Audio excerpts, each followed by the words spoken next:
Hello സുഹൃത്തുക്കളെ, ഈ പുതിയ വിശദീകരണത്തിലേക്ക് എല്ലാവർക്കും സ്വാഗതം. ആയിരക്കണക്കിന് വർഷങ്ങൾക്ക് മുൻപുള്ള മക്കയിലെ ആ വരണ്ട മരുഭൂമി നിങ്ങളൊന്ന് സങ്കൽപ്പിച്ചു നോക്കൂ. ചരിത്രത്തിലെ തന്നെ ഏറ്റവും വലിയൊരു ആത്മീയ സംഭവത്തിന് വേദിയായത് അവിടെയാണെന്നാണ് വിശ്വസിക്കപ്പെടുന്നത്.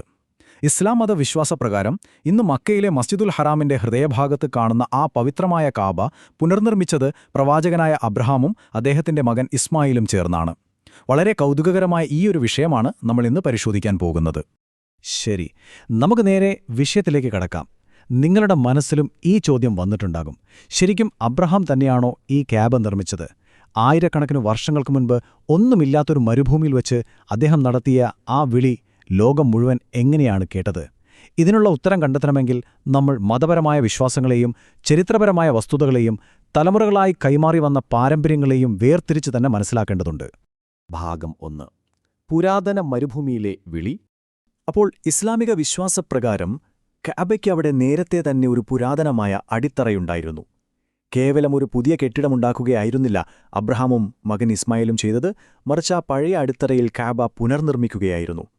ഖുർആനിൽ കൃത്യമായി പറയുന്നുണ്ട്, അബ്രഹാമും ഇസ്മായിലും ആ ഭവനത്തിന്റെ അടിത്തറ ഉയർത്തിയപ്പോൾ എന്ന്. ഇവിടെ ശ്രദ്ധിക്കേണ്ട ഏറ്റവും പ്രധാനപ്പെട്ട ഒരു കാര്യം എന്താണെന്ന് വെച്ചാൽ, വിഗ്രഹാരാധനയ്ക്കായിരുന്നില്ല ഇത് നിർമ്മിക്കപ്പെട്ടത്, മറിച്ച് തികഞ്ഞ ഏകദൈവാരാധനയ്ക്ക് വേണ്ടി മാത്രമായിരുന്നു. അതുപോലെ ഖുർആനിലെ മറ്റൊരു മനോഹരമായ വചനമാണിത്. മനുഷ്യർക്കിടയിൽ ഹജ്ജ് തീർത്ഥാടനത്തെക്കുറിച്ച് പ്രഖ്യാപിക്കുക. അവർ കാൽനടയായും മെലിഞ്ഞ ഒട്ടകങ്ങളുടെ പുറത്തും വിദൂര ദിക്കുകളിൽ നിന്നെല്ലാം നിന്റെ അടുത്ത് വന്നെത്തും. ഒന്ന് ചിന്തിച്ചു നോക്കൂ, ഈ മെലിഞ്ഞ ഒട്ടകങ്ങൾ എന്ന പ്രയോഗം തന്നെ ആ ദീർഘദൂര യാത്രയുടെ കാഠിന്യം എത്രത്തോളമുണ്ടെന്ന് നമുക്ക് കാണിച്ചു തരികയാണ്. വരും തലമുറകൾ തന്റെ ഈ ശബ്ദം എങ്ങനെ കേൾക്കുമെന്ന് അബ്രഹാം അത്ഭുതപ്പെട്ടപ്പോൾ ദൈവം നൽകിയ വാഗ്ദാനമായിരുന്നു ഇത്. നീ വിളിക്കുക, ആ സന്ദേശം കാലാതീതമായി ഞാൻ എത്തിച്ചുകൊള്ളാമെന്ന്. ഇനി ഭാഗം 2. ഇസ്ലാമിക പാരമ്പര്യം. ഈ ചരിത്രത്തിന്റെ കാലചക്രമൊന്ന് ശ്രദ്ധിച്ചേ, കാര്യങ്ങൾ വളരെ രസകരമാണ്. പുരാതന കാലത്ത് അബ്രഹാമിൽ നിന്നാണ് ഇതിന്റെ ഉത്ഭവം എന്ന് നമുക്കറിയാം. ക്ലാസിക്കൽ പണ്ഡിതന്മാർ ഇതിനൊരു ആത്മീയ അത്ഭുതമായിട്ടാണ് കാണുന്നത്. എന്നാൽ ഇസ്ലാമിന് മുമ്പുള്ള കാലഘട്ടമായപ്പോഴേക്കും അറേബ്യൻ ഗോത്രങ്ങൾക്കിടയിൽ കാര്യങ്ങൾ കുറച്ചൊക്കെ മാറി തുടങ്ങി.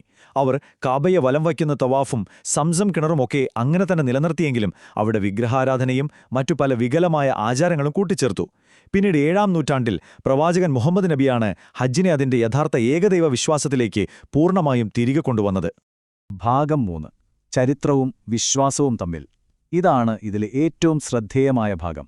മതപരമായ പാരമ്പര്യവും ചരിത്രപരമായ തെളിവുകളും തമ്മിലുള്ള ഈയൊരു താരതമ്യം നമ്മൾ തീർച്ചയായും അറിഞ്ഞിരിക്കേണ്ട ഒന്നാണ്. മതപരമായ കാര്യങ്ങൾ പൂർണ്ണമായും ഖുർആനിനെയും മുഹമ്മദ് നബിയുടെ അധ്യാപനങ്ങളെയും അടിസ്ഥാനമാക്കിയുള്ളതാണ്.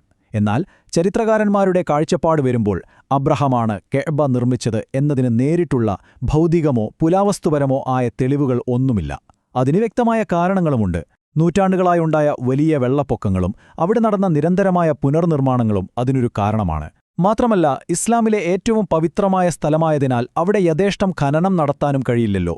അതുകൊണ്ട് ചിലർ ഇതൊരു പുരാതന തീർത്ഥാടന കേന്ദ്രമായിരുന്നെന്ന് വിശ്വസിക്കുമ്പോൾ മറ്റു ചിലർ തെളിവുകളുടെ അഭാവം മൂലം ഇതിൽ സംശയം പ്രകടിപ്പിക്കുന്നുണ്ട്. നമ്മൾ രണ്ടു വശവും മനസ്സിലാക്കിയിരിക്കണം.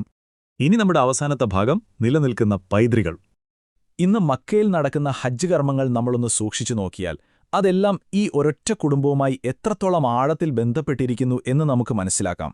സഫ മർവ കുന്നുകൾക്കിടയിലുള്ള ആ ഓട്ടം തന്റെ കുഞ്ഞിനുവേണ്ടി വെള്ളമന്വേഷിച്ചോടിയ ഹാജറയുടെ പ്രയത്നത്തിന്റെ ഓർമ്മപ്പെടുത്തലാണ്. ആ കുഞ്ഞായി ഇസ്മായിലെ അത്ഭുതകരമായി ലഭിച്ച വെള്ളമായാണ് സംസം കിണറിനെ കാണുന്നത്. പിന്നെ ഈദുൽ അദ്ഹ അഥവാ ബലിപെരുന്നാള്, അത് ദൈവത്തോടുള്ള അബ്രഹാമിന്റെ അങ്ങേയറ്റത്തെ അനുസരണത്തെയാണ് കാണിക്കുന്നത്. ശരിക്കും പറഞ്ഞാൽ ഇന്നത്തെ ഹജ്ജ് കർമ്മങ്ങളെന്ന് പറയുന്നത് തന്നെ ആ കുടുംബം നേരിട്ട പരീക്ഷണങ്ങളുടെ ഒരു ജീവിക്കുന്ന ഓർമ്മപ്പെടുത്തലുകളാണ്. ദശലക്ഷങ്ങൾ, അതെ, ഇതിന്റെ വ്യാപ്തി നമ്മൾ സങ്കൽപ്പിക്കുന്നതിലും വളരെ അപ്പുറമാണ്. ഇന്ന് ലോകത്തിന്റെ നാനാഭാഗത്തുനിന്നും ദശലക്ഷക്കണക്കിന് ആളുകളാണ് ഓരോ വർഷവും കൃത്യമായി ഈ വിളിക്കുത്തരം നൽകി മക്കയിലേക്ക് ഒഴുകിയെത്തുന്നത്. നിങ്ങൾ ഏത് രാജ്യക്കാരനാണെന്നോ ഏത് ഭാഷ സംസാരിക്കുന്നവരാണെന്നോ ഏത് വർഗത്തിൽപ്പെട്ടവരാണെന്നോ അവിടെ ഒരു വിഷയമേ അല്ല. എല്ലാവരും ഒരേ വസ്ത്രമണിഞ്ഞ് ഒരേ ഒരു ലക്ഷ്യത്തിനായി അവിടെ ഒന്നിക്കുന്നു. തീർച്ചയായും അതൊരു ചെറിയ കാര്യമല്ല. അപ്പോൾ നമ്മൾ ഈ വിശദീകരണം തുടങ്ങിയ ആ വലിയ ചോദ്യത്തിലേക്ക് തന്നെ തിരികെ വരികയാണ്. പുരാതനമായ ഒരു മരുഭൂമിയിൽ നിന്നുയർന്ന ആ ഒരൊറ്റ ശബ്ദം ആയിരക്കണക്കിന് വർഷങ്ങൾക്ക് ശേഷവും ഇന്നും ശതകോടിക്കണക്കിന് ആളുകളുടെ ജീവിതത്തെ സ്വാധീനിക്കുന്നത് എങ്ങനെയാണ്? അത് വിശ്വാസത്തിലൂടെയായാലും ചരിത്രത്തിലൂടെയായാലും ഈ വിളി ലോകമെമ്പാടുമുള്ള മനുഷ്യരെ ഇന്നും അത്ഭുതപ്പെടുത്തിക്കൊണ്ടേയിരിക്കുന്നു. കഅബയുടെയും ഹജ്ജിന്റെയും ഈ പശ്ചാത്തലം മനുഷ്യരാശിയുടെ തന്നെ വിസ്മയിപ്പിക്കുന്ന ഒരു പൈതൃകമാണ്. ഇതിനെക്കുറിച്ച് കൂടുതൽ അന്വേഷിക്കാനും പഠിക്കാനും ഈ ഒരു എപ്പിസോഡ് നിങ്ങൾക്ക് വലിയൊരു പ്രേരണയായിട്ടുണ്ടാകുമെന്ന് വിശ്വസിക്കുന്നു. وَأَذِّن فِي النَّاسِ بِالْحَجِّ يَأْتُوكَ رِجَالًا وَعَلَى كُلِّ ضَامِرٍ يَأْتِينَ مِن كُلِّ فَجٍّ عَمِيقٍ